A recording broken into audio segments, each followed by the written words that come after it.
அனைவருக்கும் வணக்கம். இன்னைக்கு டிஎன்ஏல என்ன ஆர்டிகிள் இருக்கு அப்படிங்கிறத பார்ப்போம். எத பத்தி குடுத்திருக்காங்க அப்படின்னா, சமூக நீதிக்கான அடையாளம் ஜாதிவாரி கணக்கெடுப்பு அப்படின்னு சொல்லி குடுத்திருக்காங்க. இந்தியாவ பொறுத்தவரைக்கும் பார்த்தீங்கன்னா, 1881ஆம் ஆண்டுல இருந்து நமக்கு சென்சஸ் அப்படிங்கிறது தொடர்ச்சியா எடுக்கப்பட்டு வருது. இதுல சென்சஸோட சேர்ந்து அந்த ஜாதி விவரங்களையும் சேகரிச்சுட்டே வந்தாங்க பிரிட்டிஷ் அரசாங்கம். கடைசியா பார்த்தீங்கன்னா, 1931ஆம் ஆண்டு இறுதியா இந்தியாவுல லாஸ்ட் காஸ்ட் சென்சஸ் அப்படின்னு கேட்டாங்கன்னா, 1931ல தான் நடந்துச்சு. சுதந்திரத்துக்கு அப்புறமா பார்த்தீங்கன்னா, இந்திய அரசாங்கம் எஸ்சி, எஸ்டி மக்களோட டேட்டாவ மட்டும் தான் எடுக்க ஆரம்பிச்சாங்க. எல்லா ஜாதிகளோட டேட்டாவுமே எடுக்க ஆரம்பிச்சாங்களான்னு கேட்டா கிடையாது. அதன் பிறகு 2011ஆம் ஆண்டு பார்த்தீங்கன்னா, மன்மோகன் சிங் அவர்கள் பிரதமராக இருந்தப்ப, நமக்கு சோசியோ எக்கனாமிக் காஸ்ட் சென்சஸ் அப்படிங்கிறத எடுத்திருப்பாங்க. இருந்தாலும் இதுல இருக்கக்கூடிய தரவுகள்ல நெறைய மிஸ்மேட்சஸ் வந்து இருந்துச்சு. ஓகேங்களா? இப்ப இந்த 2011ல எடுத்த சோசியோ எக்கனாமிக் காஸ்ட் சென்சஸ் படி பார்க்கிறப்ப, இந்தியாவுல 46,00,000 ஜாதிகள் இருக்கு அப்படிங்கிறத சொல்லியிருந்தாங்க. ஆனா 1931ல எடுத்த காஸ்ட் சென்சஸ படி பார்க்கிறப்ப, நமக்கு இந்தியாவுல 4000 சில்ற காஸ்ட் தான் இருக்கு அப்படிங்கிறத சொல்லியிருப்பாங்க. அப்ப நெறைய மிஸ்மேட்சஸ் அப்படிங்கிற டேட்டா மிஸ்மேட்சஸ் அப்படிங்கிறது இருந்துச்சு. அதனால அந்த ஒரு தரவுகள வெளியிடாமயே வச்சிருக்காங்க. சரிங்களா? இப்ப 2021ல நமக்கு அடுத்த சென்சஸ் எடுத்திருக்கணும். ஆனா கொரோனா ஏற்பட்டனால அந்த சென்சஸ் பணிகள் அப்படியே நடைபெறாம தாமதமாயிட்டே வருது. இப்ப சமீபத்தில மத்திய அரசாங்கம் என்ன அறிவிச்சிருக்காங்க அப்படின்னா, அடுத்து 2025 கடைசியில 2026 ஸ்டார்ட்டிங்குள்ள நமக்கு இந்த சென்சஸ் அப்படிங்கிறது நடக்க ஆரம்பிச்சிரும். ஓகேங்களா? எடுக்க ஆரம்பிச்சுருவாங்க ஏறக்குறைய. சோ அந்த சென்சஸோட சேர்ந்து காஸ்ட் டேட்டாவையும் காஸ்ட் சென்சஸும் ஜாதிவாரி கணக்கெடுப்பும் அதோட சேர்ந்து நடத்தப் போறோம் அப்படிங்கிறத சொல்லியிருக்காங்க. அதே மாரி இப்ப எடுக்கக்கூடிய சென்சஸ் அப்படிங்கிறது இந்தியாவோட முதல் டிஜிட்டல் சென்சஸ் ஆகவும் இருக்கும் அப்படிங்கிறத சொல்லியிருப்பாங்க. சரிங்களா?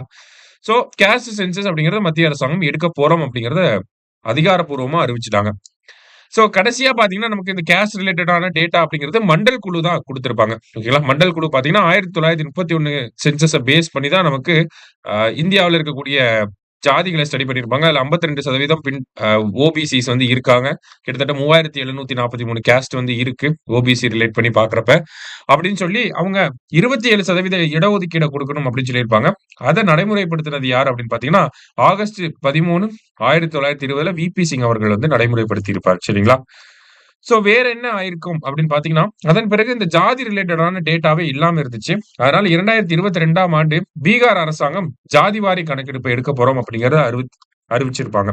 அதன் அடிப்படையில அவங்க பீகார்ல ரிசர்வேஷன் அப்படிங்கிறதையுமே மாத்தி அமைச்சிருப்பாங்க. இருந்தாலும் பீகார் எடுத்த காஸ்ட் சென்சஸ பேஸ் பண்ணி ரிசர்வேஷன மாத்தி அமைக்க கூடாது அப்படின்னு சொல்லி உச்சநீதிமன்றம் தீர்ப்பு வழங்கியிருப்பாங்க. அதுக்கு ஸ்டே ஆர்டர் வந்து குடுத்திருக்காங்க இப்போதைக்கு. இப்ப ஒரு மாநில அரசாங்கம் ஆ காஸ்ட் சென்சஸ் எடுத்தாங்க. ஓகேங்களா? பீகார் எடுத்தாங்க. அதுக்கப்புறம் தெலுங்கானா எடுத்தாங்க. இந்த மாரி நெறைய மாநிலங்கள் எடுக்க ஆரம்பிச்சாங்க. இருந்தாலும் தமிழகம் வந்து இந்த காஸ்ட் சென்சஸ எடுக்காமயே இருந்தோம்.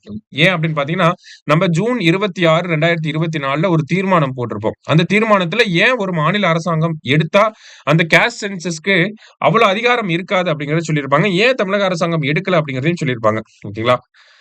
இந்தியால சென்சஸ் ஆக்ட் அப்படிங்கிறது 1948ல வந்திருக்கும். சென்சஸ் அப்படிங்கிறது மத்திய பட்டியல்ல யூனியன் லிஸ்ட்ல இருக்கக்கூடிய ஒரு விஷயம். யூனியன் லிஸ்ட்ல என்ட்ரி நம்பர் 69ல இருக்கக்கூடிய ஒரு விஷயம். இந்த சென்சஸ் ஆக்ட்டோட செக்ஷன் 3A படியும் அடுத்தது கலெக்ஷன் ஆஃப் ஸ்டாட்டிஸ்டிக்ஸ் ஆக்ட் அப்படின்னு சொல்லி ஒரு சட்டம் இருக்கு.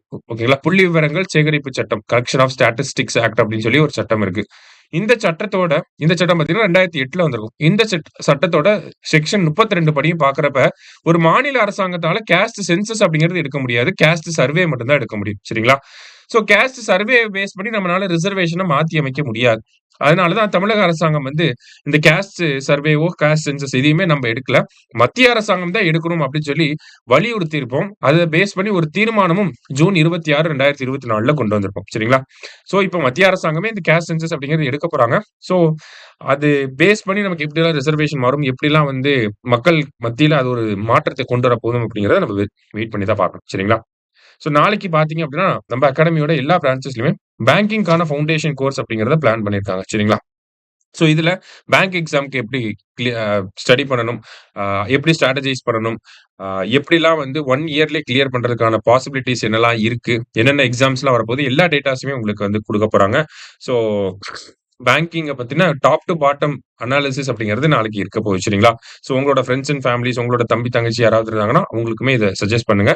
நாளைக்கு நம்மளோட எல்லா பிரான்ச்சஸ்லயும் நடக்கும்போது மறக்காம வந்து கலந்துக்கோங்க. சரியா? நன்றி. சுரேஷ் IAS அகாடமி வெற்றியின் முகவரி.